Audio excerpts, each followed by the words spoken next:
159. And just to put that in context, timing was such that the Appropriations Committee gave us a monetary target and asked us to make recommendations on how to spend money within those limits, which were challenging. It was $92 million. We had to get down to 40.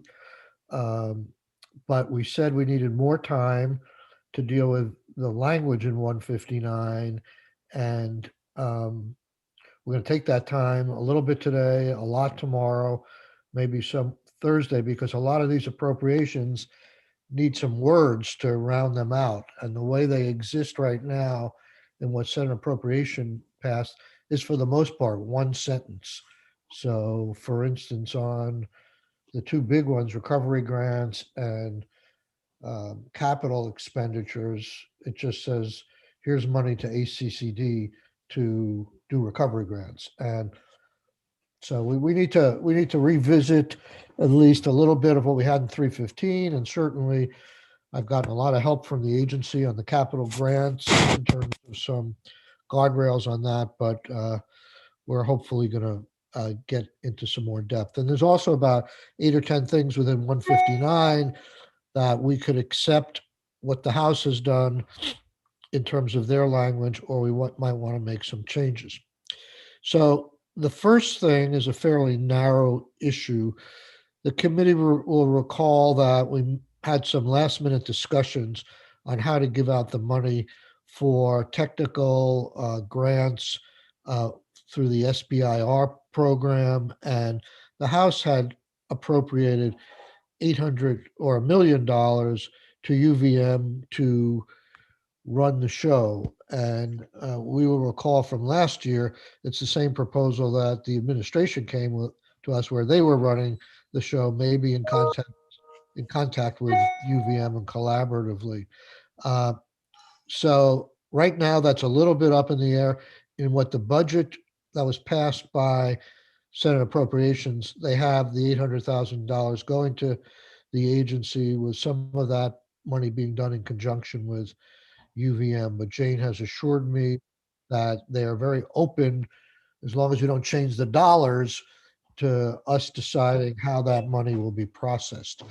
So, given that, I don't know what order we have the witnesses, but given that right now the money sits in ACCD's uh, bank account, so to speak, I'm going to let Commissioner Goldstein explain that section of the bill.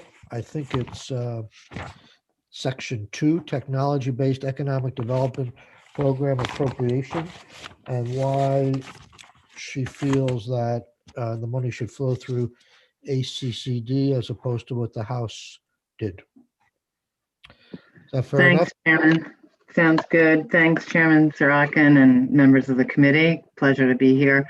I want to introduce you to Nick Grimley. If you have not already met him, he is our point person on all things tech commercialization and entrepreneurship for the department, and worked on our original presentation and idea behind what TBED is. So if you permit, I would like to hand the floor to Nick to take us through what the proposal was. I know it got amended, but just so that you have some background and context. Would that be okay? That's fine. Welcome, Nick. Great. Thank you very much. For the record, Nick Grimley, Director of Entrepreneurship and Tech Commercialization with the Vermont Department of Economic Development. As some of you may recall, this proposal is something that the administration has actually been working on for a couple of years and was introduced in a previous session.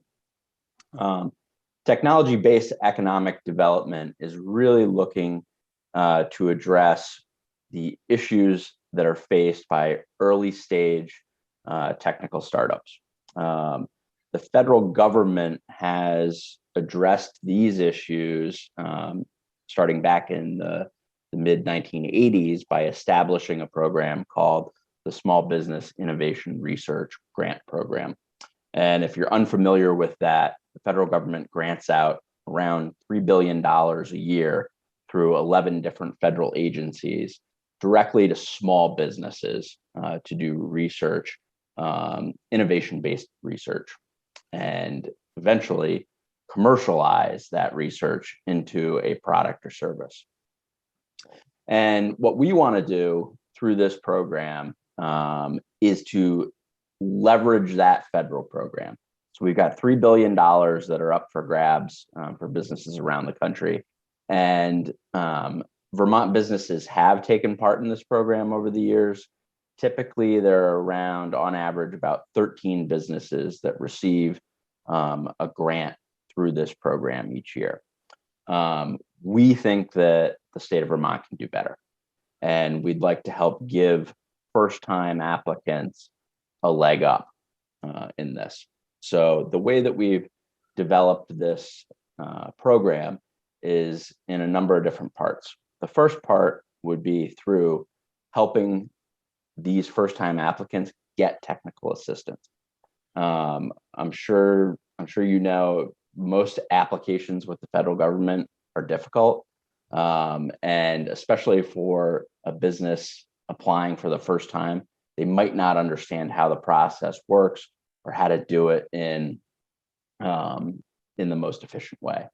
So we're proposing $200,000 to be used to help contract with experts in federal grant writing to work with these businesses to submit these applications. We think that will give first-time applicants a leg up, improve their odds when it comes to receiving these grants, and set them on a path forward for successive rounds. So that's the first part. The second part of this is what we're calling the phase 1 and phase 2 matching grants.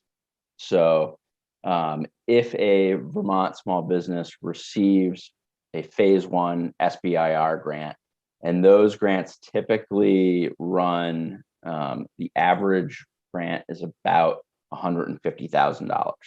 Okay, we would propose matching what they received up to 50% or at a max of $50,000.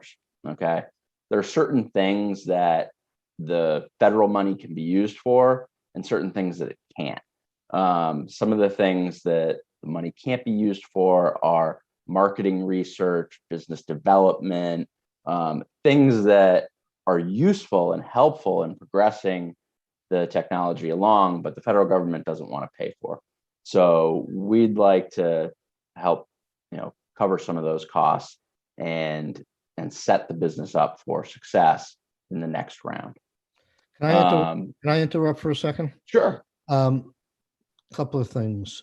Do these matching grants in any way help the likelihood of success of getting the money from the federal government? So where it helps is the matching grant would come in after they've successfully received a phase 1 grant. So there's a gap between the phase 1 and phase 2. And what we want to do is make sure that we're setting the company up to be successful for phase 2, because that's when the big money comes in. That's like $750,000 to the company, and we want to see that. We want to see improvement in the numbers there, in the success rate from phase 1 to phase 2. Will the feds, in addition to making them more likely to succeed, will the feds have any acknowledgement? Oh, this is great that the state has done this, and we're gonna be more likely to give the phase 2 grant out because of the state's actions? I don't think they necessarily look at what the state has done. If you talk, I'm in quite a bit of contact with Brittany Sickler, who's she's the policy lead for the SBA on the SBIR program. And she would tell you that a lot of states provide matching grants to help their businesses become successful for phase 2, and that it is a good idea. It's not a specific item in, that's talked about in the application, but I'll give you an example.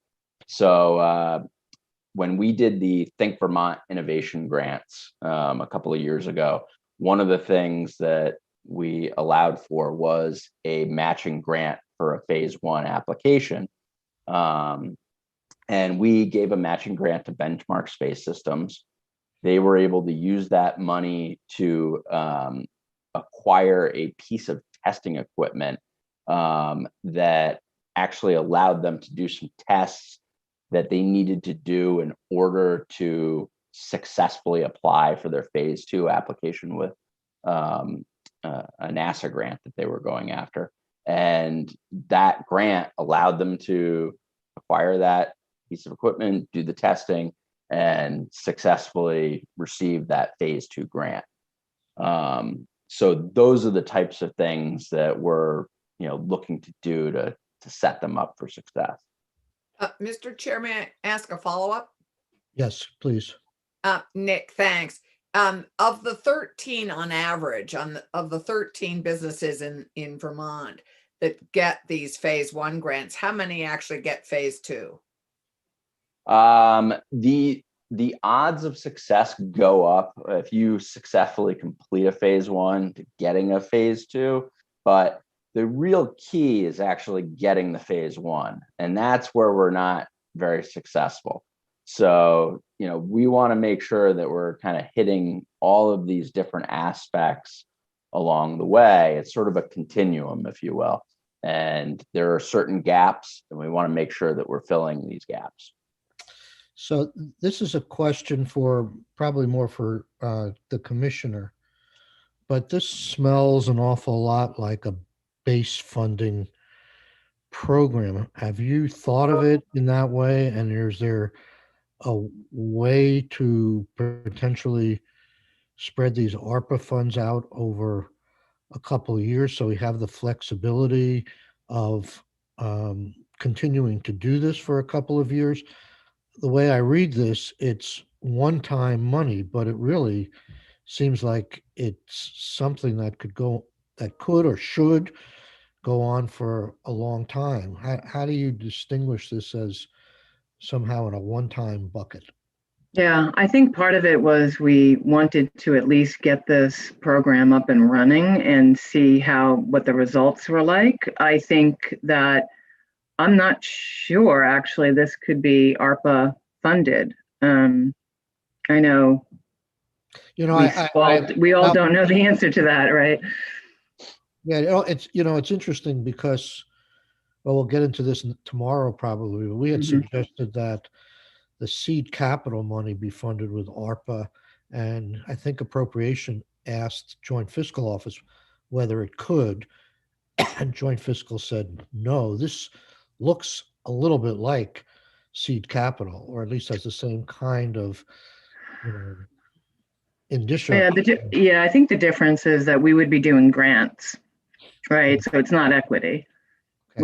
We're not investing in the actual pre-stage company or early stage. So I think that's one difference. But as of this moment, we don't know what the Treasury guidance will be about ARPA. So I think that originally the governor's request was general fund appropriation so we could establish a true TBED program that many states have. I think there's only one.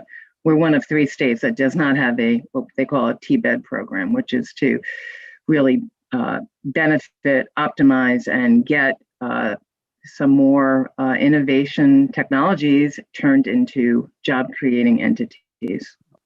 If I could also add there that one of the things that we're hoping to do from this program is, we want to measure a few things. Okay. We want to measure the number of successful applications. We want to measure the federal dollars that we're leveraging through this program. Then we want to measure the private capital that gets invested into these companies once they're successful, and the number of jobs created. And we're hoping by doing that, we can, prove to the legislature that this is a program that is worth investing in the future. But we want to be able to measure these things and actually prove it out. Okay. Okay, is there anything, should we move on to the $200,000 subsection 3 Sure. industry research partnership program? Yep. So the industry research partnership program, the idea behind this is that we had, over the last couple of years, we've had a number of conversations with Vermont businesses that are interested in working with the university on R&D projects, but really had no idea how to connect with them and, and how an arrangement like that might work, or if they could afford it. So the idea behind this, and this kind of comes in well with what the Office of Engagement is doing, we now have a front door to the university that can help make those connections. And what we want to do here is help offset the cost of that research engagement between the company and the university, because a lot of companies, in order to stay relevant in the marketplace, in order to expand, they need to come up with a new product line, a new innovation, and they may not have the in-house resources to do that. And that's where we think that the business and the university can work together on a project, and we would help facilitate and offset the cost of that through the matching grant. We'd look at the totality of the research engagement.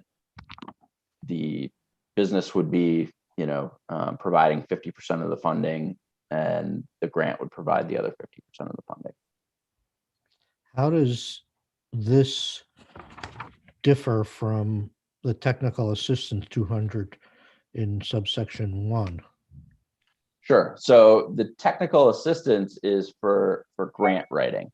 This is for actually, let's say a business is, they're developing a new product, but they've run into a development hurdle, okay? And they might need to engage the services of a material scientist in order to help overcome that development hurdle. This would allow the company to help offset the cost of working with the university in order to overcome that hurdle. Now, part of the application process for this would be to demonstrate how this new product would help, either keep the company relevant so that they can continue to employ the people that they do, or it is a new product line where they would anticipate bringing on new employees to satisfy the production of that product. What is the terminology 100% matching grant? I think that's just. I think that it was supposed to be a 1-to-1 match. And I think that might just be a typo. Well, so if this money goes to you, you're going to write checks to these businesses who are going to demonstrate that they're purchasing these services from any university or research institution in the state. Are they also going to have to show you that they, in terms of buying those services, they're contributing on a 1-to-1 basis their own money as well? Yes. So how does that differ from when you say a 50% state matching grant above? I thought that was a 1-to-1. When you now say, it's very confusing. Here you say 100% matching grant. Above you talk about a 50% state matching grant. What is the difference? I think it is basically two things that mean the same thing. I mean, you could change the language to a 50% matching grant. Okay. Mr. Chair, I have a Question from Senator Robb. I'm sorry. how many of these grants in the past in Vermont have gone to minority and women-owned businesses? That's a good question. So according to a Brookings Institute report, and I can send this to you. This was done a few years ago. Vermont, according to Brookings, actually punches above its weight in minority-owned business applications for the SBIR program. Now, unfortunately, we haven't had a program to track the applications and understand who these businesses are. So, it's hard to kind of keep track of that and to be able to help those companies through this. But we're hoping that, through this program, we'll be doing outreach to companies. We'll be having companies come to us. We'll get to know them. We'll get to, follow them throughout the process. And, once they've, gotten to the stage where they're now commercializing, that's when we can start, working with them to layer in the other types of programs that the department offers for assistance. So it's really, it's part of a continuum. We're just trying to address it further downstream. So how do you see yourself trying to increase the number of successful projects that are coming from minority? Sure. So one is through our PTAC office has already started in the past year to do a lot of outreach and provide some technical assistance around SBIR.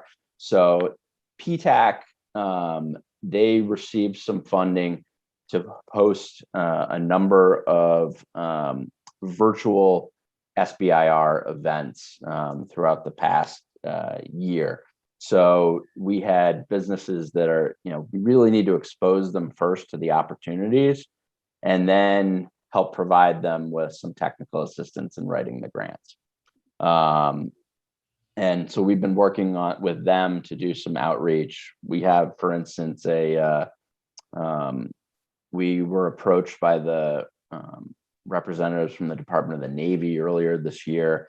And on May 3rd, we're going to be hosting a webinar ourselves, PTAC, SPDC, with the Department of the Navy on SBIR opportunities through the United States Navy.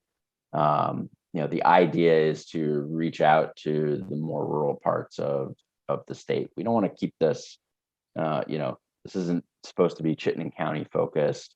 There are a lot of businesses throughout the state that, given the opportunity, could take advantage of this program. And that's where we want to focus our efforts. So can you be a little more clear about, who would you contract with? Is this, where exactly will the money go? Will it go with in-house to do this work or to a firm somewhere else? Sure. So specifically for the technical assistance part of this, we would contract that out.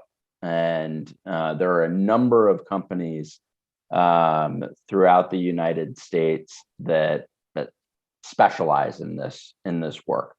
And I've had the opportunity, through the years to get to, learn about what they offer. And the biggest thing is making sure that, because there are 11 different agencies in the United States government that are a part of this program, it's very much a subject matter expert driven type of process. So,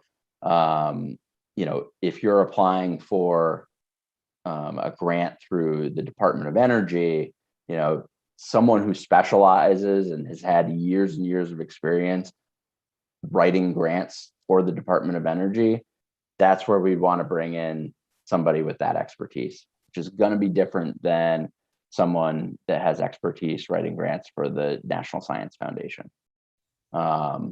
So we would go through an RFP process to determine who that technical assistance provider would be.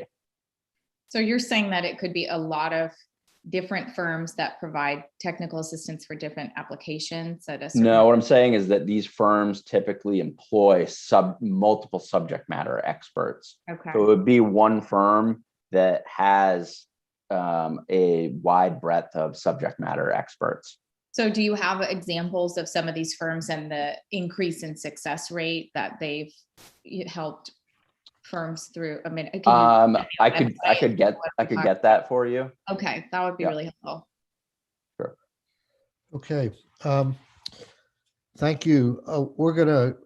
We may come back to you. I want to move on to Wendy or whoever she wants to talk about I guess the proposal from the House to have this money go through the University of Vermont. I guess it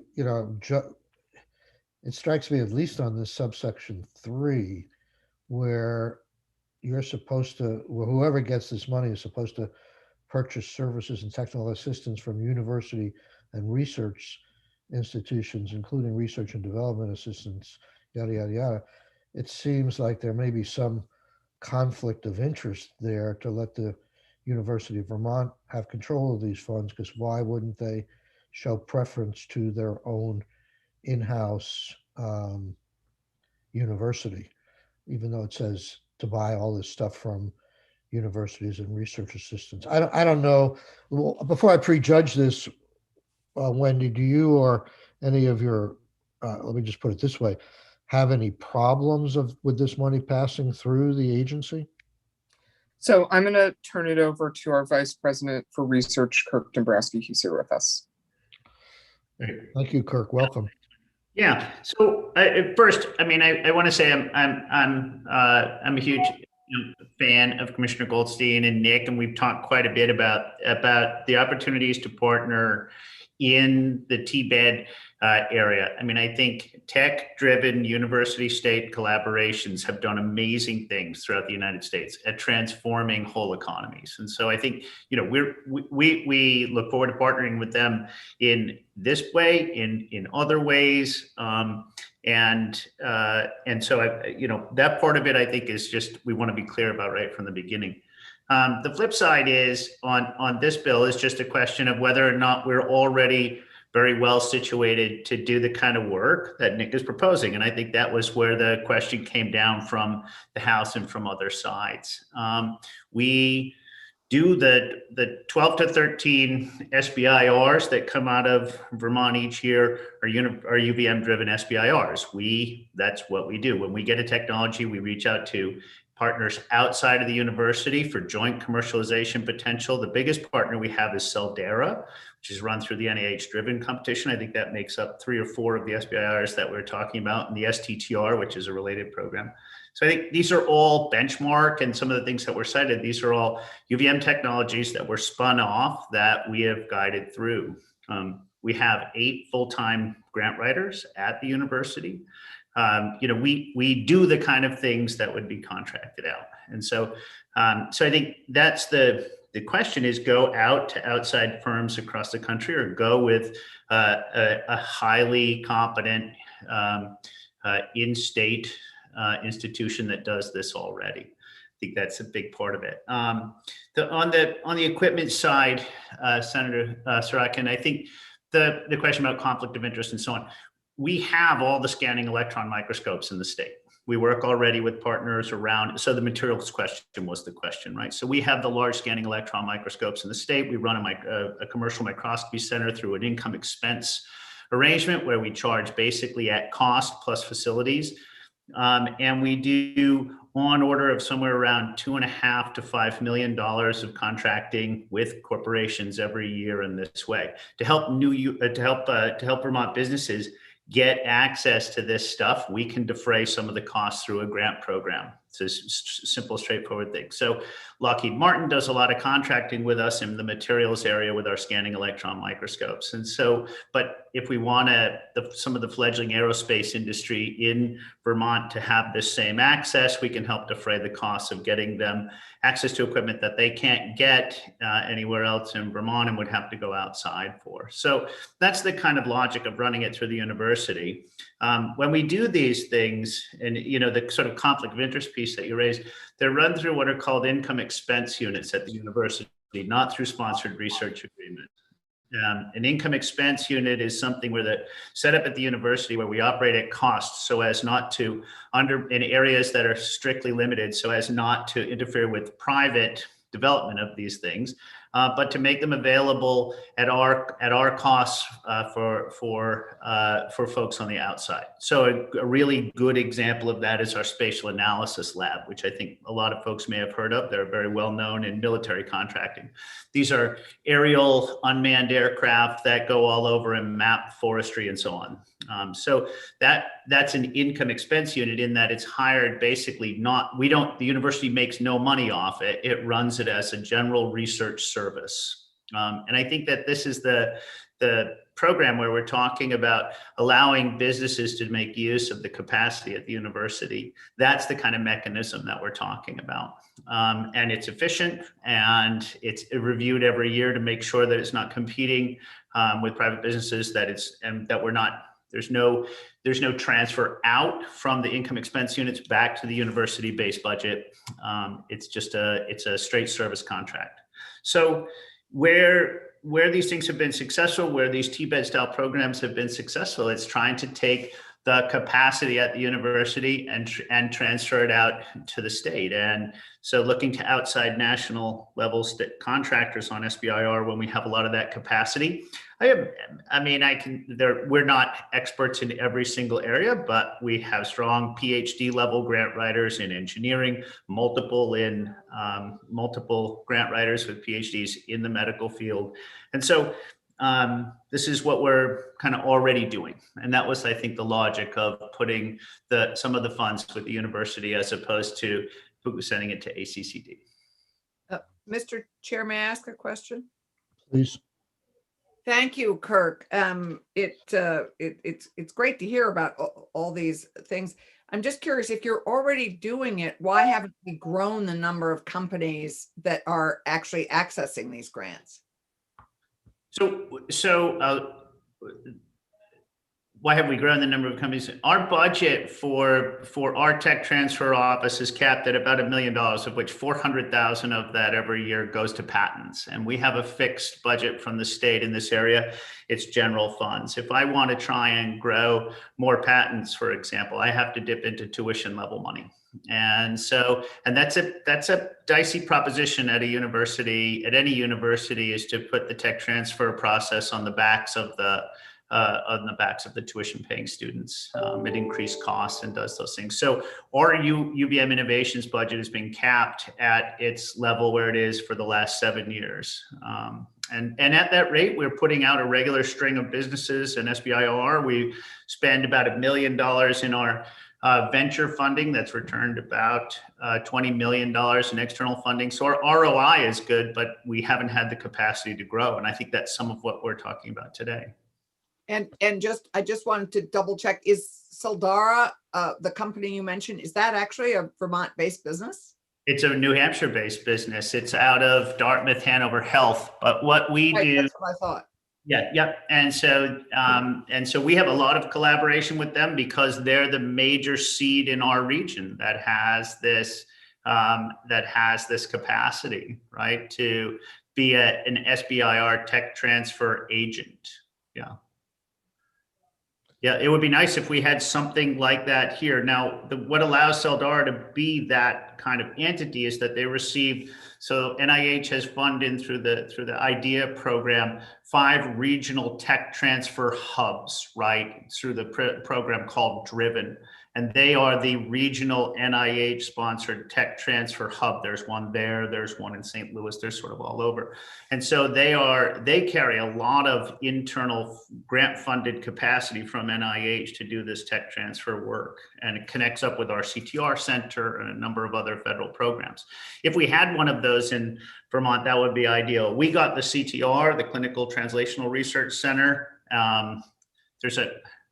There's a fairness element to the way things get awarded at the federal government, and programs like the EPSCoR and IDEA program. And we had the CTR here that covered us in New Hampshire and Maine. They have the Driven program in New Hampshire. So It Just to- sounds like what you're saying is that one of the main reasons for keeping this at UVM is you're doing it already. You're well situated to nimbly just move this money to businesses to contract back with the university in some way. Couldn't ACCD see your situation, and wouldn't you likely get most of this money anyhow in the end if you're so well situated already? Yep. Without the potential conflict that that exists. If they wanted to go to Middlebury or something like that, they felt it was better or comparable, they could spread the wealth a little bit there. yeah, I would imagine that a lot of it would be coming to UVM anyway. So yeah, I guess the question is just who's better, situated. I mean, it's fine.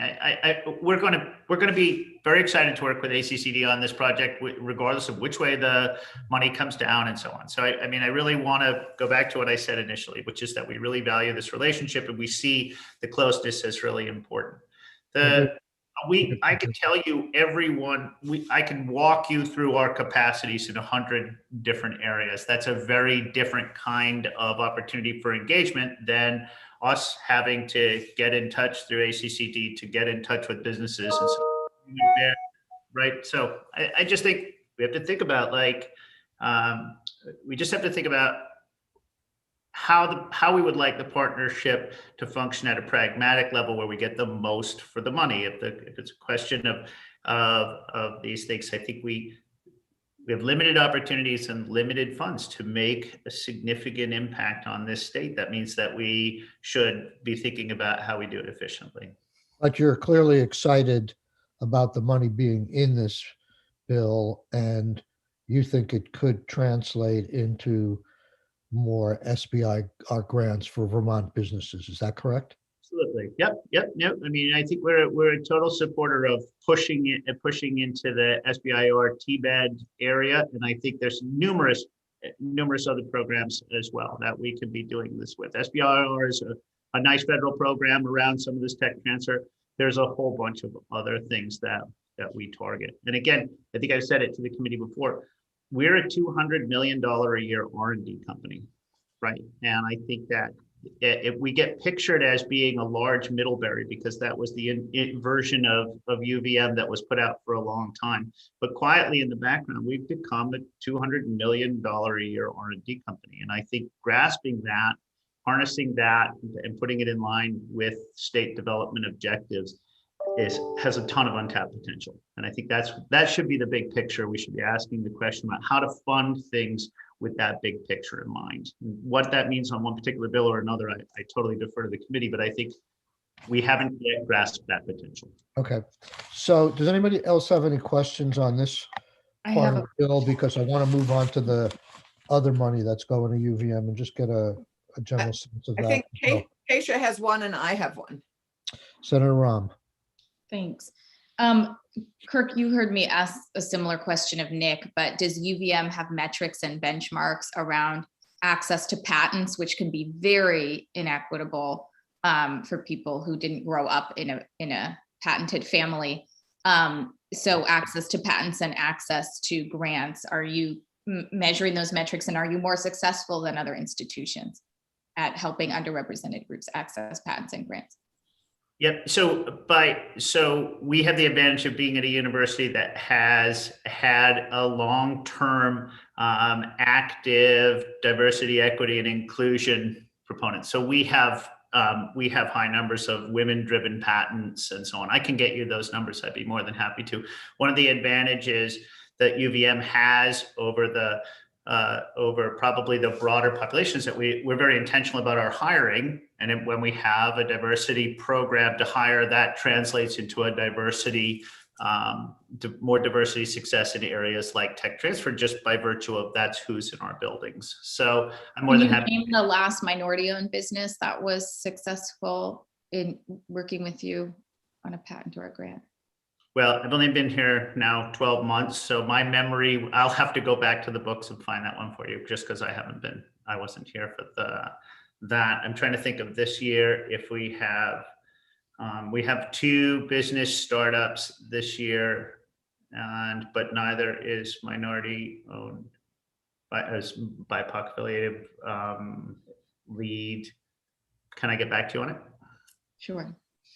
Right. So, Go ahead, Mr. Senator Clarkson, I'm sorry.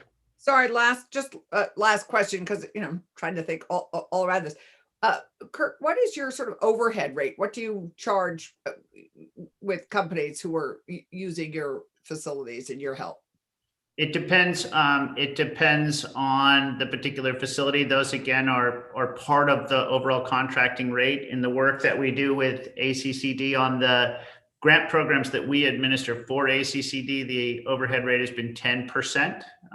For example, for the UVM Ventures Fund, which comes through Commissioner Goldstein's office to us. Other kinds of funding on basic support for things like the Office of Engagement is 0. For when companies come in and work with us, it's a negotiated rate. It can be anywhere from, depends on where the money is coming from. So state money gets a different, if it's state pass-through money for them, it gets a different rate. That's under 20. It's about 23% for most corporations. It goes as high as 38 for our large medical partners, for sponsored research agreements. But when they're contracting with a facility, it's a fee for service. So there's not an overhead rate on a fee for service contract. There's just an established rate. If you come in and say, I would like to use the scanning electron microscope, there's not an overhead affiliated with that. Thanks. Senator Brock. You're muted, Randy.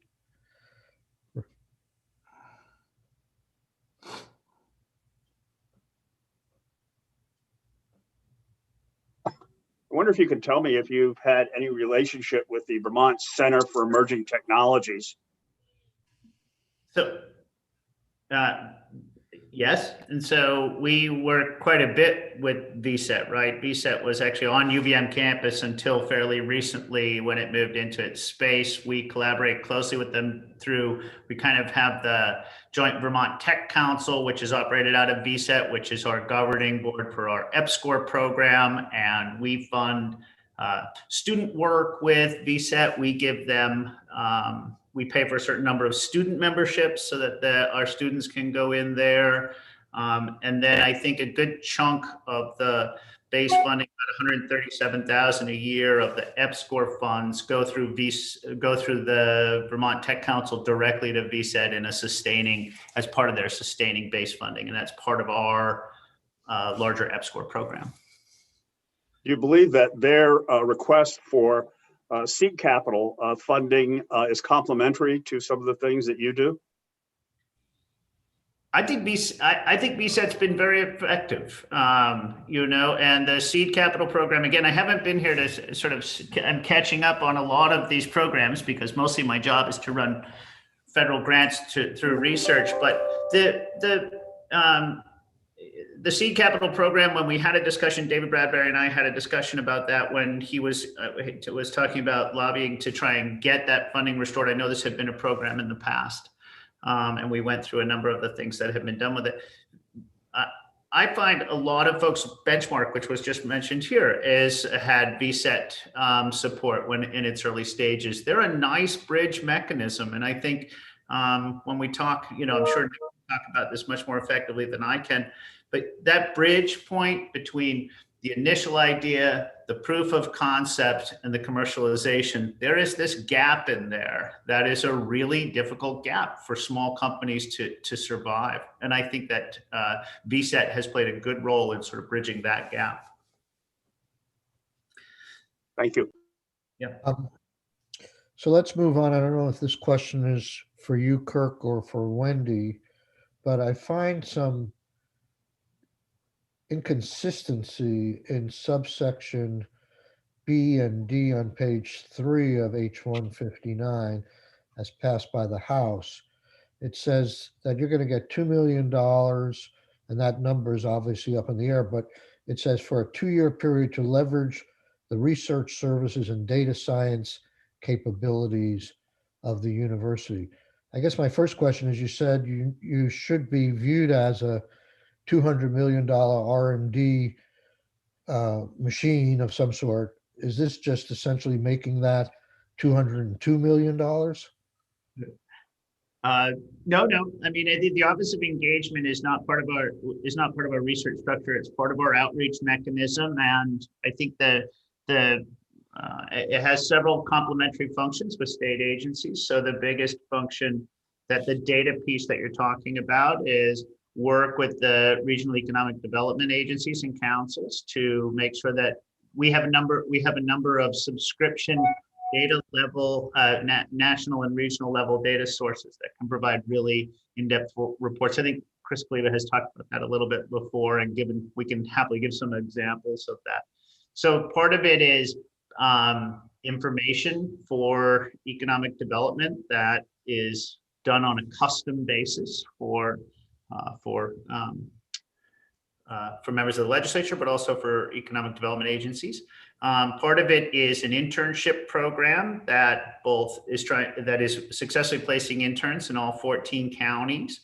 We have a grant program that was part of the initial funding for that office, was a grant program that was, again, a 14 county approach around COVID related work. So the Office of Engagement is not part of the research infrastructure. It is a concierge service to the university as a whole, and a part of which is concierge service to the research infrastructure.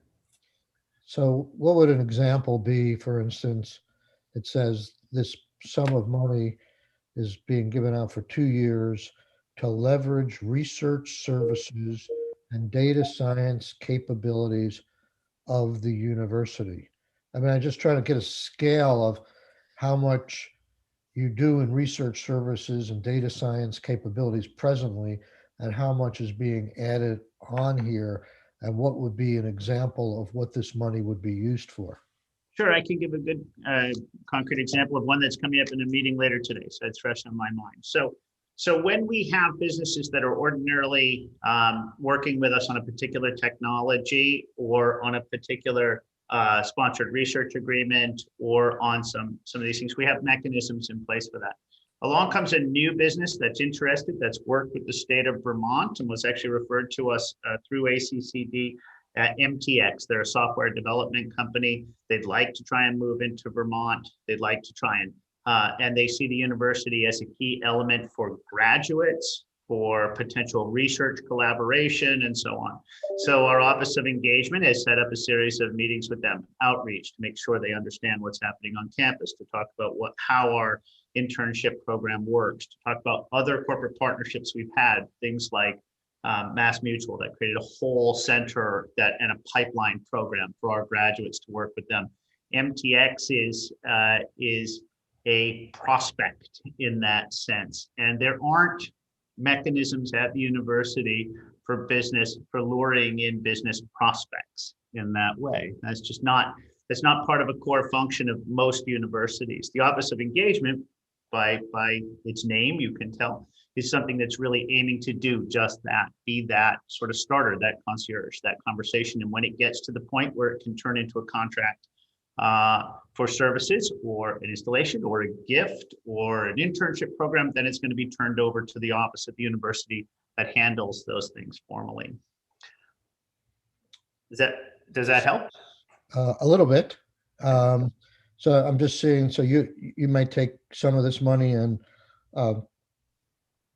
put a research service or hire people to increase your capabilities in this area of having research services available to, I'm not sure who, or data science capabilities in terms of if the public is asking for some information or something, that you would have a stronger presence at the university to provide that service or those capabilities? Yep. That's that sort of front door metaphor. That's what that's intended to say, is that if someone comes up to the Office of Engagement as the front door of the university, when you look at our website, it's what do you want to do? And there have to be people behind that website driving those relationships, right? And so if you, the biggest complaint of most people about a university, and our university as well, is that you call them up and they don't get back to you, or you don't know how to find what you're looking for, or you don't know what's possible. And that's what this office is designed to solve, that problem, so that when anyone, business, person, whatever, comes to the university and says, I'm looking for an X, there is someone who says, I'm the person who will help you get that X. Okay, so the last question I have, I think, is subsection D. There seems to be some inconsistency between B and D. B says $2 million shall be used for research services and data science capabilities of the university. And then it says the university shall use the funds appropriated in this section, which I guess is everything here, to promote technology-based businesses and to provide assistance to Vermont businesses that have suffered economic harm due to COVID. There's an inconsistency. What are you supposed to use the money for? Once in one sentence, it says you use it to promote technology-based businesses and provide assistance to business. And the other says you're supposed to use, I guess, $2 million to increase your own research services and data science capabilities. Did you pick up on that in terms of what that meant? And do you know what the House meant in those two things? No, it sounds like they've merged a piece of the TBED proposal into the base funding that we're looking for, or the funding that we're looking for the Office of Engagement. So the Office of Engagement is the main place that would be fulfilling a lot of the TBED relationships with ACCD. I think that's an illusion of the two functions, and I think that I'm not sure that isn't what necessarily we had intended for the use of the money. We would like to do a TBED program. We can do it jointly with the ACCD through their funding or through funding to us. Either way, it's going to wind up working with ACCD. But the $1 million a year base funding or program funding for the Office of Engagement is aimed at that larger front door mission, part of which is a business concierge service, but it is not limited to that. So just so I can close the loop on this, Senator Clarkson, your preference would be if we gave $1 million to UVM that for that 2-year period, it would be for that front door service, and that the mandate that you use this to promote technology-based businesses and provide assistance in terms of sub-grants to Vermont businesses that have suffered economic harm be removed. You want that money to go to the Office of Engagement for data science capabilities and research services. Is that correct? That is correct. And the request, I think there was for $2 million over 2 years for that basic Office of Engagement concierge function, which includes a number of that's where the TBED stuff would happen. But the TBED proposal, I believe, was in addition to that. And that's, I guess, why we talked about them separately. Sounds like some language from the TBED proposal made it into Section D. And I'm not sure. The way the House had said, the way that we had talked about it with them is that there was $2 million for the Office of Engagement, and then the money for ACCD, we would partner with ACCD on the TBED program in the way that they saw fit. Thank you, Wendy. Senator Clarkson. Thanks. So that helps, because we don't want things to be duplicative. I mean, we not only have ACCD, but we have our regional development corps to help be, concierge for business, and certainly for recovering from COVID. We have so many partners helping at the moment. So I mean, I think we have, I think we have quite a bit of help on that piece, and I think it's been well deployed. So that's helpful to see it narrowed. That this second part in B, C, and D would be really focused more on university research and T-bed kinds of businesses rather than jet broadly. I think if you ask President Garamella, he would say that his vision for the Office of Engagement is to really deploy all of the expertise that we have in our faculty at the university to help uplift businesses throughout the state of Vermont. That's the mission. That's great, but we have a lot of people and offices doing that now, and it would be great if the Office of Engagement, and I assume you're doing this already, worked with our RDCs. Absolutely. We yeah, already are. And made that clear that, for the right business to funnel that direction. Definitely. Yep. That's ongoing. Okay. Good. I'm thinking we've come to the end of this proposal, unless there's something, Joan, you feel compelled to stay on, because we want to get onto a couple of other issues. But I'll give you an opportunity if there's anything you or Nick want to respond to on this section. No, just a bit confused, but I think you'll work it out. I'm kind of not sure whether we're contracting with the university or whether we're passing through. I'm not sure what's proposed. It looks like two different buckets of money for doing something similar. Well, if we go with Maybe the you're sorting that out. if we go with the House, you basically have no responsibility because they gave all the money to the university. If we go with Right. you, then they'll probably be a prime recipient of some of these funds, but that will be your decision in terms of what else is out there. So yeah, we will work it out in committee and make a decision and tell the Appropriations And Committee. I just want to clarify the House. The House had two committees looking at this. Commerce actually had done this with ACCD, and then it shifted when it went to House of Probes. So it was, the House, it wasn't just one voice. Okay. So let me just do a time check here. I'm hoping that we can go about 15 minutes over today, and we'll use that 15 minutes to, I think, will be sufficient time to vote out H313. You've been sent the tweaks we talked about. We had taken a straw poll on it. So I want to go to 11:30, which is about another half hour. We have a lot to do in the next couple of days in terms of the language around 159 and the language around economic recovery grants and the language around the capital investment program. I don't know what we're calling that at this point. It's been referred to as the RDC program. Capital priorities. Yeah, I think Joan has a name for it. We'll get to that in a second. I've gotten assurances from the chair of appropriation that we could probably approach this in one of two ways.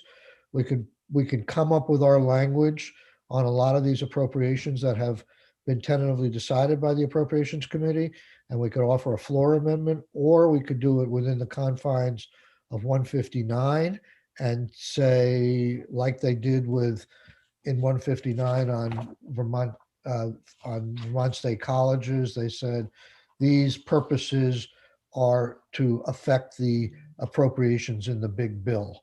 So either way, we'll put some meat on the bone of these tens of millions of dollars we're suggesting go out the door. And we probably have 2 days to work on that language on these programs. But to get a head start on that, there's been a lot of confusion around, Joan, what have you labeled the capital thing at this point? I saw it. Just a capital investment grant. Okay. Nothing fancy, just Okay, capital investment grants. This was the $90 million over Right. 3 years that the governor had suggested. So I thought in the next half hour, I've been working with Joan, or Joan has been working, I should say, on putting some guardrails around this, because as it was presented by the governor originally, it was actually one sentence governing $90 million, giving the money to ACCD to seek recommendations for regional projects from the RDCs and the RPCs. And to their credit, I think they realized we would have some concern with that, and they've now come up with a lot of information of how they would prioritize the grants, qualify, et cetera. And I'm envisioning, as a micro version of the bigger issue here, that we will put that as a floor amendment or in 159 and help design the program. It's a lot of money, and it's new ideas in some ways, new old ideas. So I'm going to turn it over to Joan to let her update the committee on what their thinking is, and we'll start biting off pieces of 159 over the next day or two. Thank you. Okay, great. Thank you. So I want to thank the people who have just chatted me saying goodbye to say goodbye to you. I- I was going to say, Thank you for your help. Yeah. bye. thanks, Nick. Thank you all. Yeah, thanks, Nick. That was great. So, all right, let me switch gear a little bit. The capital investment grant. Right, I know it was proposed, and I think we had this concept of a prioritization list. And, even though that's still very much a very good indication of the types of projects that are out there, we would be doing an actual grant program with a sort of, notice of funding opportunity to solicit applications from all over the state. And we would then measure kind of what the perceived or the actual, depending on how you look at it, impacts would be from these capital investments. So what would we do? We would make sure that we've got regional distribution, that this is not just all in one region. This is available for profit or not for profit. We wouldn't want to be the sole funder of a project. We're thinking that we'd want to fund up to maybe 50% of the total project cost. If it is a for-profit, we'd want to see some equity participation from the owners or entity. And we need to see, what is the economic impact? We have economic models where we could run through either the capital investment spend and what the perceived, my puppy, what the perceived, what the projected impact would be from the project. That is going to weigh into it. There'll possibly be grand list improvement. There would possibly be, of course, the employees that are impacted, the level of job, the quantity, the quality of jobs that are retained or created, and how well the project, leverages other funds, who the project managers are. Do they have experience? Is there a sustainability plan? It's not just going to be somebody's idea. It really does have to be something that's, a full-on plan about how to bring this to fruition, and also not just how to start it up, but what is the prognosis or the projection going forward.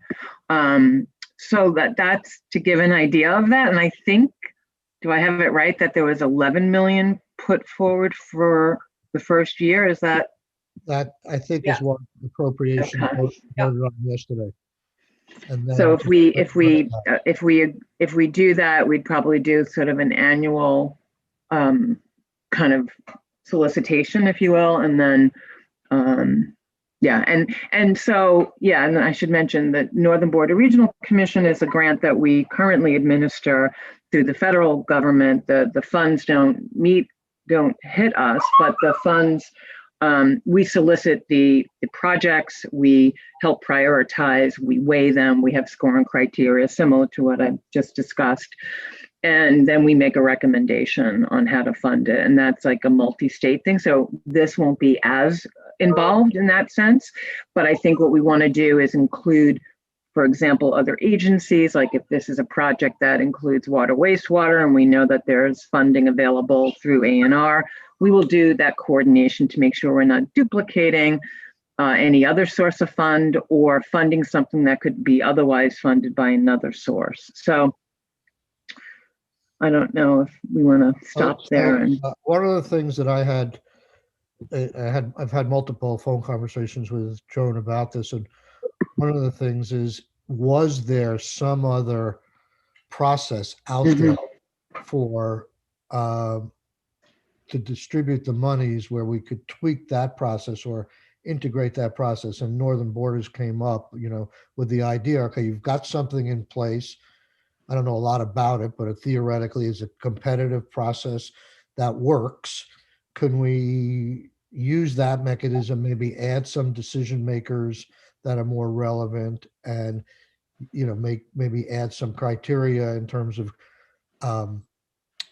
scoring proposals, so this becomes more objective rather than a subjective grant going out here, and we could feel comfortable that there's a process in place. I remember we did this on, if you recall, on a very mini scale. I think it was in S101, where we were putting out monies to the towns for bylaw modernization. And the proposal was to set up a separate fund for the whole separate process. And we pared it back and just say these are grants coming from the agency without establishing, a whole new structure and framework and fund. In this proposal, I think I've seen, and several proposals in 159, I've seen separate funds being established under Title 32 that, have warrants issued on them and stuff like that. And it's just a harder, I think it's more complicated to deal with in that context if there is a way to plug it into an existing mechanism. So I think that's one of the reasons Joan's mentioning Northern Borders here.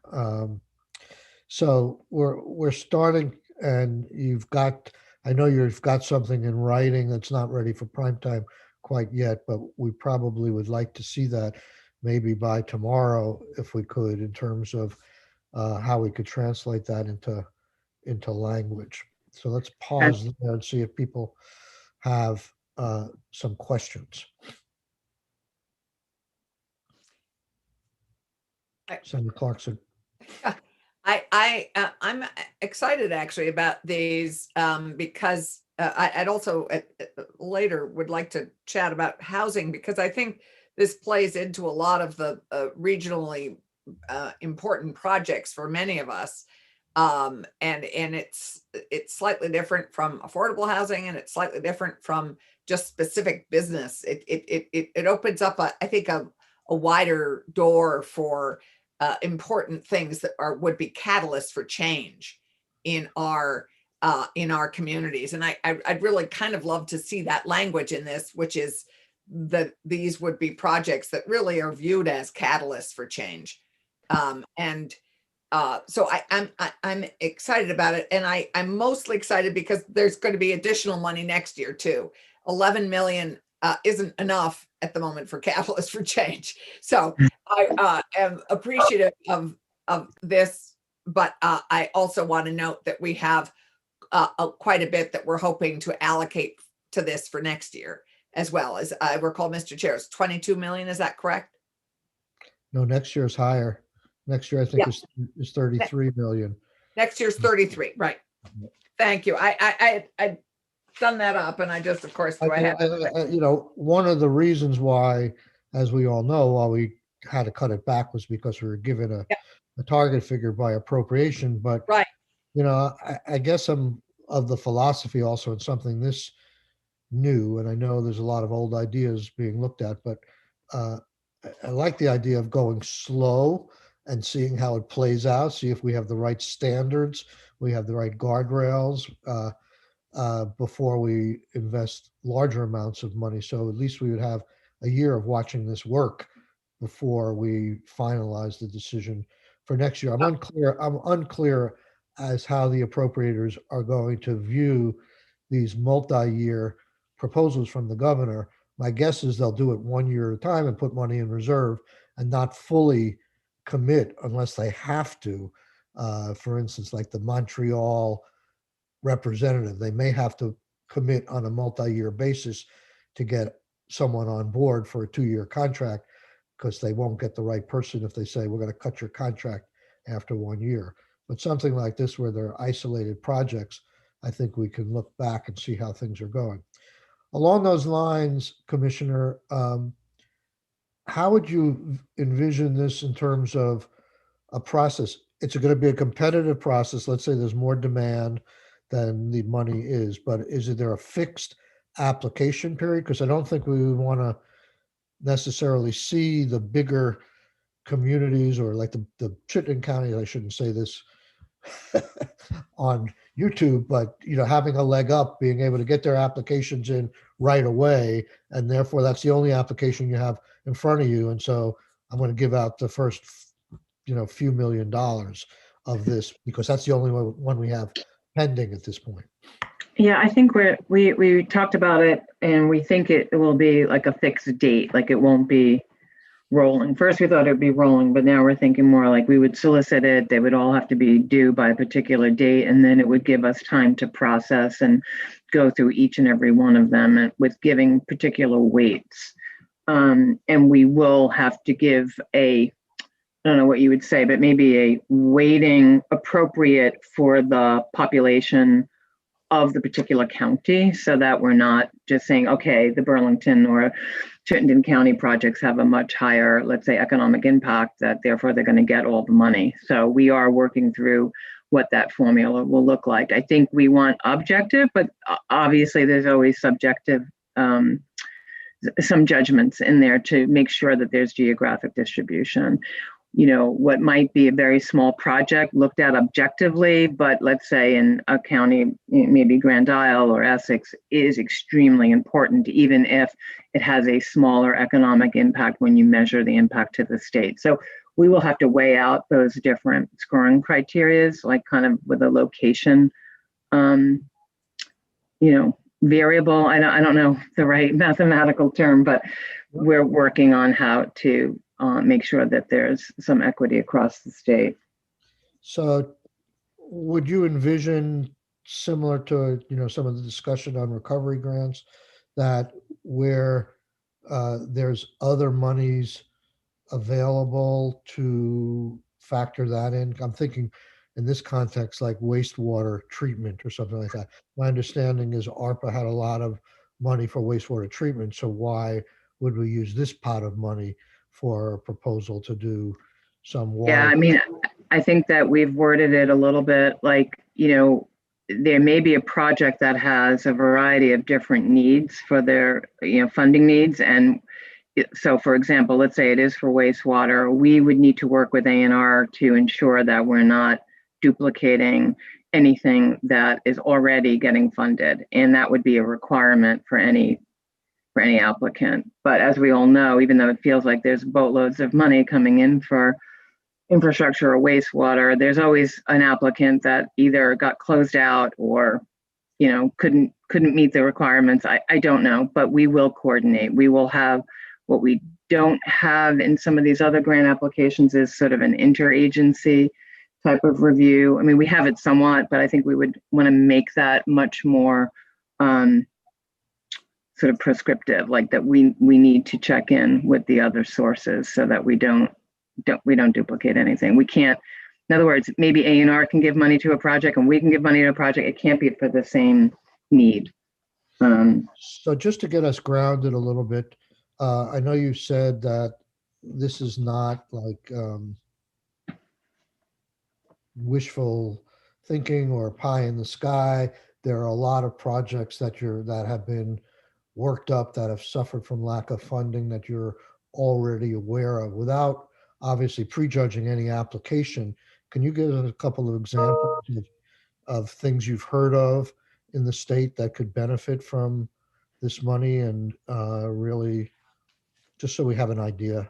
I've Sure, heard like the Highgate Airport or something might be one, Right. So that's another one where we would have to coordinate with AOT because I know there's also separate funding that's going directly for airports. So there's a variety of different types of projects, but like one project that comes to mind, in the southeastern part of the state, there's a demand for facilities, and they're not proper industrial facilities for a business to expand in. And so if the Regional Development Corporation were to purchase and fit that up, that would be a really good use of funds so that we could get that fully tenanted and ready to go for a particular growing business.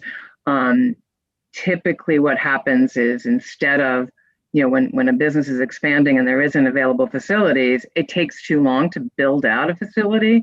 So if an intermediary were to come in and actually do that work and take that risk, and that would be great. It's just that the funding could act as the catalyst, to use Senator Clarkson's term. In fact, at one point we thought we should call this the Catalyst Fund, to make that happen. Now there are others. There's a livestock slaughterhouse in Addison County. It's extremely expensive to fit up. That would be another example, but that has many different roads. It's not just job creation and facility improvement. It also helps with the whole supply chain of land-based, animal production and, the whole food security supply chain. So there are many elements that we would look at and each and every application. And I'm not going to say the more complex, the better, but generally these are complex projects. So the feeling of, without the funds, it's going to linger on, kind of similar to the brownfields discussion.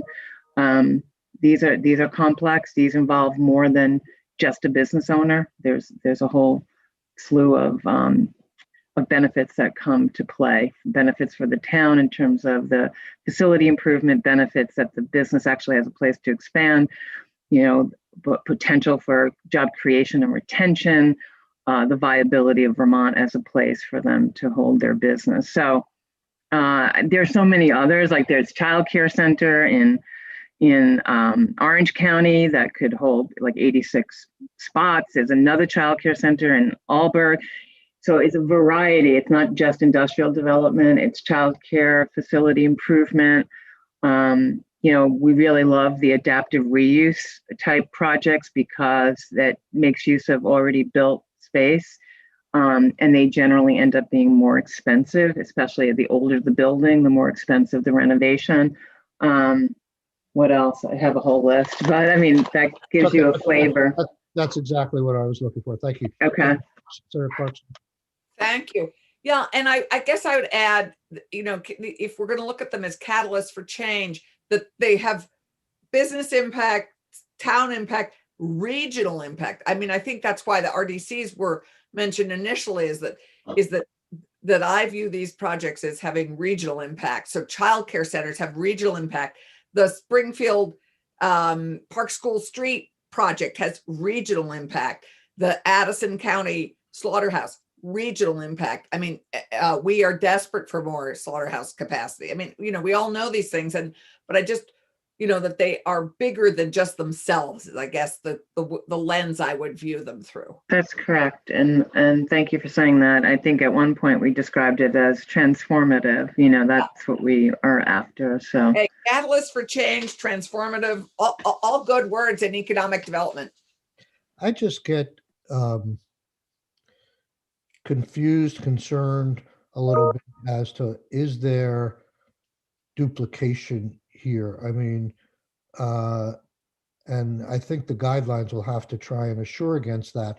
But I mean, I think of CBDG, I think of Northern Borders. I'm sure there's others that, why aren't we just giving more money into those programs and sort of have maybe a one-off, saying like a set aside? To the extent this is slightly different, why don't we say, okay, the existing CBDG process works. There's discretion within the executive branch to fund the appropriate projects. It's oversubscribed every year. The same with downtown tax credits and things like that. They're all competitive programs, why do we always have to create a new program? Why can't we Yeah, split money I, from the old yeah. program?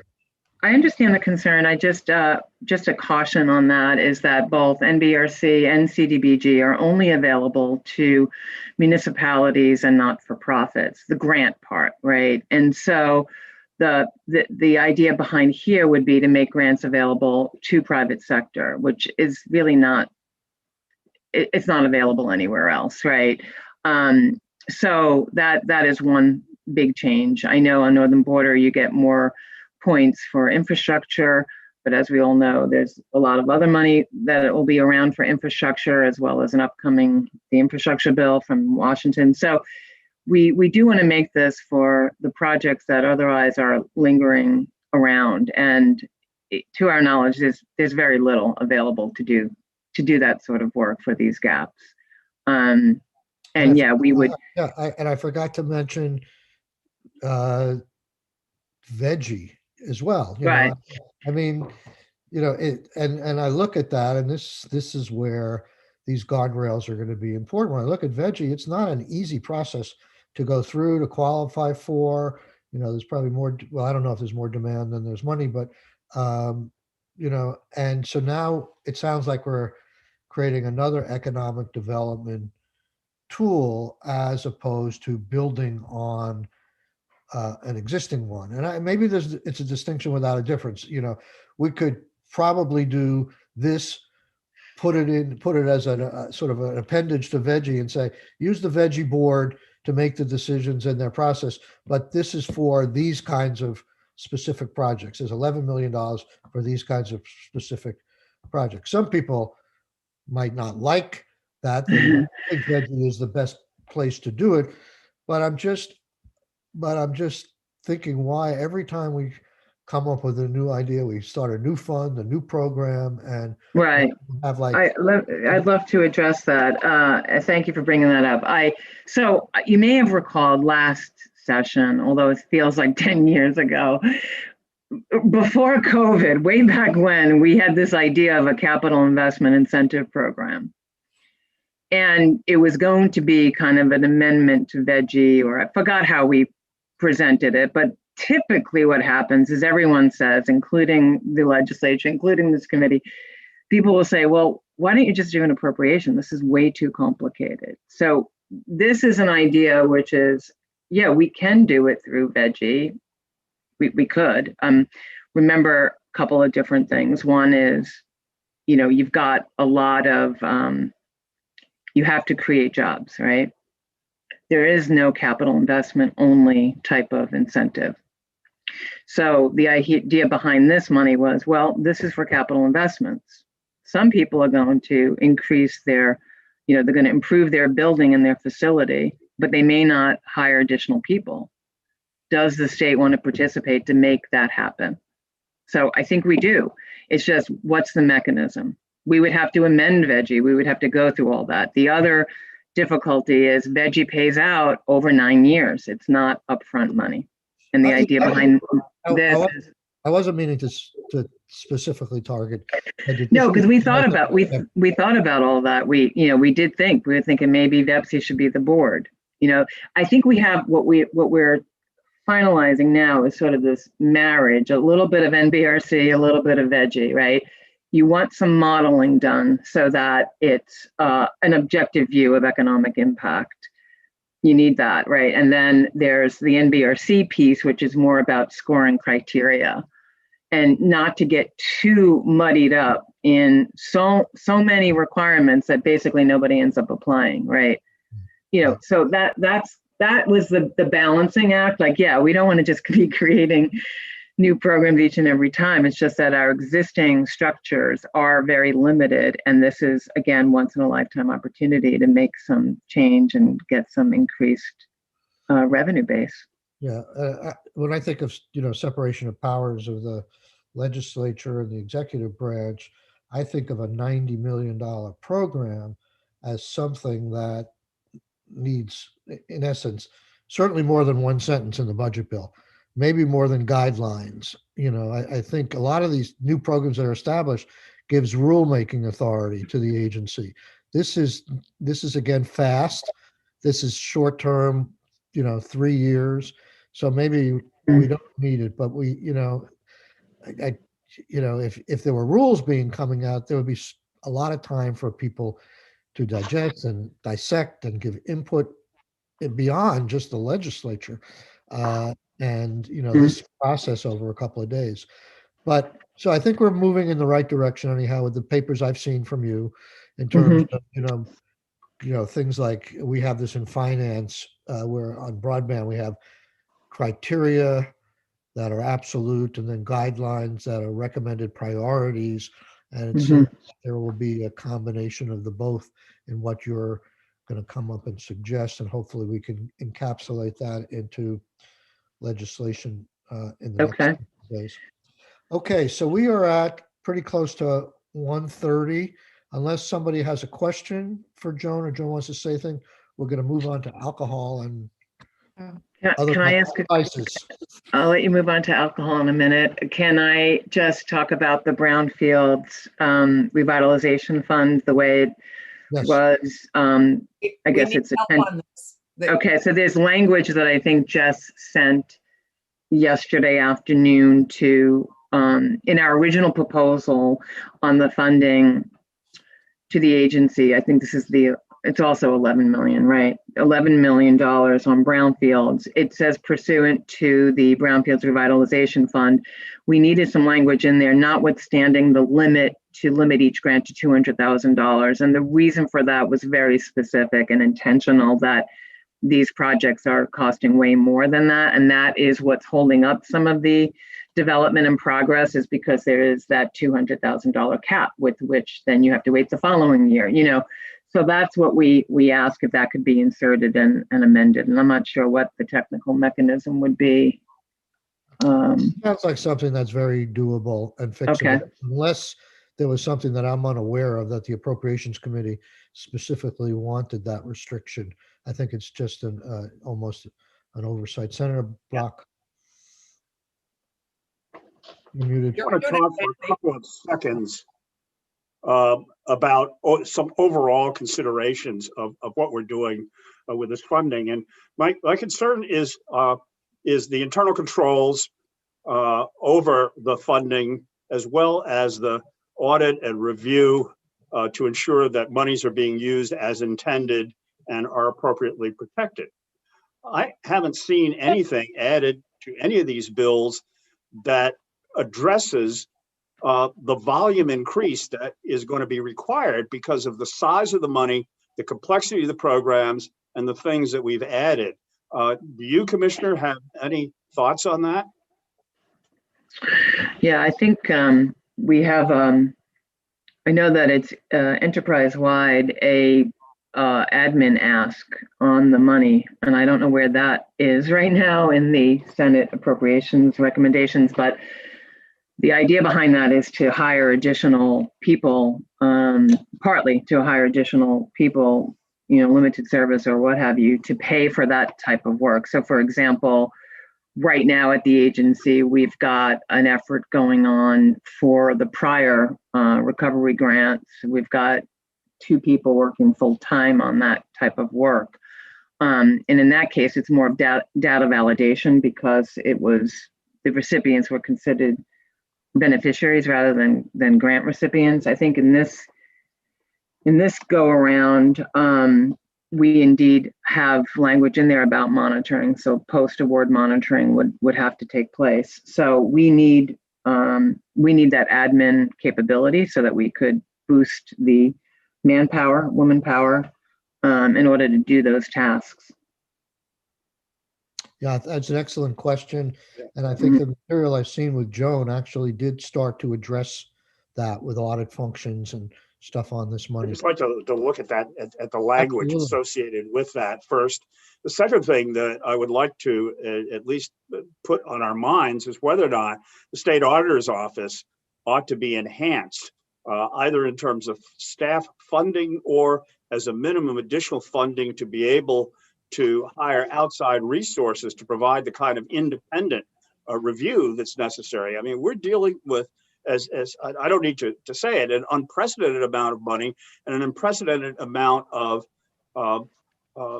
programs and an unprecedented amount of complexity. And all of that lends itself to huge mistakes as well as fraud, as we're certainly seeing now in unemployment. And I haven't seen the additional resources being added to deal with that. I tend to agree with that. Okay, we will, and this is a perfect place for a 159. It's a miscellaneous economic development bill. We're putting out a lot of money and we can add sections on that. Yeah, I'd Either- just like to go back to the brownfields if we could. Randy, I think your concerns were more for the regional capital investments, not for the brownfields. Is that right? Could be for everything. Well, obviously it's for everything, but I mean, your initial concern that you raised was more about the capital investment projects, I thought. Yeah, that's correct. Yeah.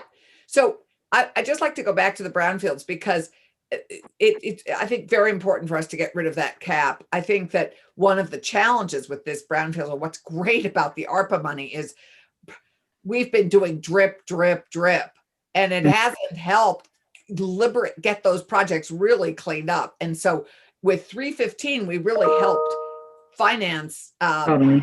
fixing and cleaning them up. And this is the rest of that money. And I really think we need to get rid of that $200,000 cap, because some are going to need less and some are going to need more, but we need to get these back into productive use. Okay, good. Joan, thank you for sticking in. Okay, no problem. And You have nothing more on the economic recovery grants that you wanted to discuss, or? we don't have time this morning because we got to get this other bill out. But you could be a permanent witness in our committee this week. No, I hadn't realized everybody else was there this morning. Anyway, let me get Becca back for our vote. Thanks very much, Thank you. everybody, for all your work. Thanks. Okay, Bye. Tucker, welcome. Do you want to pull up the strike all amendment and just walk through the changes that we've made since we took the straw poll on this? Absolutely. Good morning, everyone. Tucker Anderson, Legislative Counsel. I'll walk you through the changes and answer one lingering question that the committee had from last time. In section 1, you had a question about whether the standalone third-class license local processing fee would apply to manufacturers who are getting their third-class license. The deputy commissioner indicated that there might be language exempting manufacturers from local oversight. That is not the case. I double-checked the third-class license statute, the general permit statute, and the manufacturer statute. They will be paying this $50 local processing fee because they need to get approval from the local control commissioners. The first change in the amendment that you requested is the lowering of the fee. It is now $230 for a third-class license granted to a manufacturer or rectifier.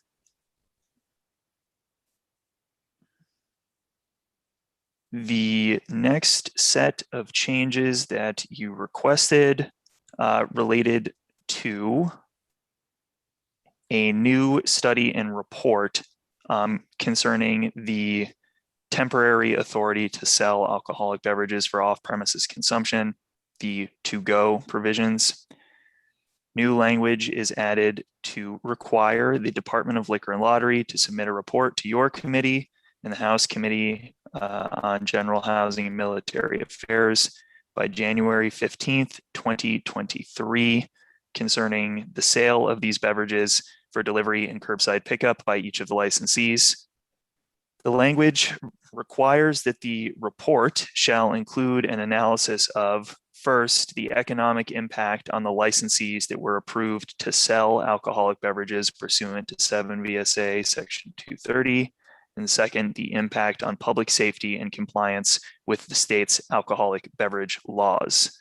Subsection D here states that the department shall collect data from licensees that is sufficient to demonstrate the economic impact of the authority granted to the licensees pursuant to that section. This subsection D clarifies that it is the department's responsibility to collect this data because it became clear that there was no way with our current data collection for any of the state entities to discern the impact, the economic impact with any particularity. And the reason being is that the to-go sales are not differentiated from on-premises sales by restaurants and bars. We worked on this study. We were very prescriptive at the beginning and then realized we didn't have the time to really fully flesh that baby out. And B, but we also need data so that we can measure whether this program, whether we want to continue with this program or not. And so this is sort of hopefully the sweet spot that the department and we've landed on. Okay, there was one other change. Just, I'm sure people are aware of this. When we use the word include on line 12, that means include but not limited to. So if the agency wants to get into other areas, they can do that as well. Yeah. The other change, Tucker, is up above on, I think, the removal of the word online on sports betting. Could you talk about that for a second? Oh, I thought we included that. In the previous version of this amendment, the report on sports betting that will be conducted by Ledge Council and JFO, this subdivision 3 required that Ledge Council and JFO would study the models for regulation of online sports betting that are currently operating in other states.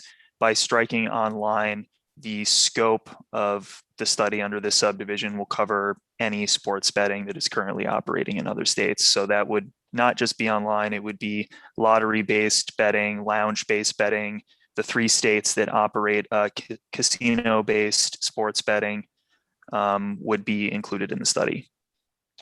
This was this issue was brought to me by the lobbyist from, is it Interloft or what? One of the witnesses we had that that is the contractee with the state presently on lottery, and they want to be able to get into this business potentially in terms of possibly machines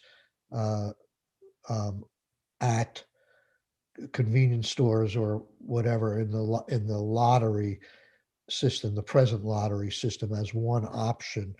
And I just think that should be studied as a possibility as well, or not as an alternative, but in addition to being able to make these bets on your computer or over your phone.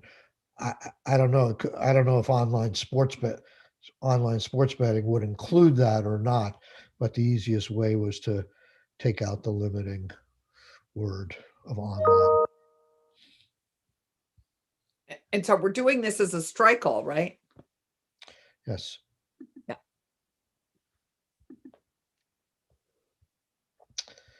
Any other questions for Tucker? Okay, I think we're ready to. Oh, let me let Becca know, because Okay. she'll come back and join us. Okay. We ready for a vote? We are. Okay, I've just let, she's, she'll be with us in a sec. Can we just recap, because this is the full bill now, right? Or are we voting on the amendment and then the full bill? They're the Yeah, same. Okay, It's a strike all. So Okay. we're amending their bill with this strike all. And so the first vote will be to amend it with the strike all, and then we can take a second vote to say that we approve the amended bill. okay. And what we heard on Friday or last week is that the Tide House issue has resolved itself internally. Yeah. I just want to remember. Okay. I'm not sure if internally we resolved it or if it was resolved. It was resolved. I didn't know if it was Okay. resolved internally or externally. Now, and I know we're very close to the vote, and I don't want to screw things up here, but Here she is. I did have conversations with counterparts and on the issue of high volume or low volume alcohol flavored drinks.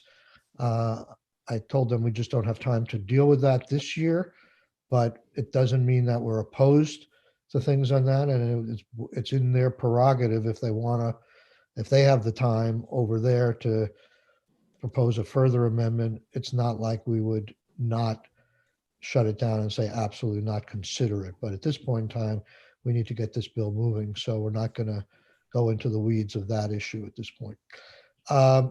Okay, so Senator Clarkson, would you like to move to amend Oh, the bill? I would move to amend H 313 with the strike all presented in draft 3.2 of H 313. I'll do a show of hands on this one and we'll take a roll call on the next one. All in favor of doing the strike all? Okay. Now, would you like to move the bill as amended? I would like to move the bill as amended. Okay. Okay, Clerk can call the roll. great. Senator Ballant, Yes. Senator Brock, Yes. Senator Clarkson, Yes. myself, Senator Ram, yes, Senator Sorokin. Yes. Okay. Thank you Thanks, all Becca. very much. I guess some of us are going to a caucus at Who's 12:15. reporting? Oh, Senator Reporting this Clarkson bill. Oh, I think I'm Senator- reporting this bill. will gleefully accept, right? Oh, what a great opportunity. And always a treat to work with all of you, but to work with Tucker is always a treat. But thank you, Tucker, for your help. I Okay. had to sleep on some things and it was great to be able to be in touch with Tucker early this morning and get things shifted around. I was fried last night after my birthday dinner. Thank you. So thanks. Okay, I think we could go off live. Thank you all. We'll see you on the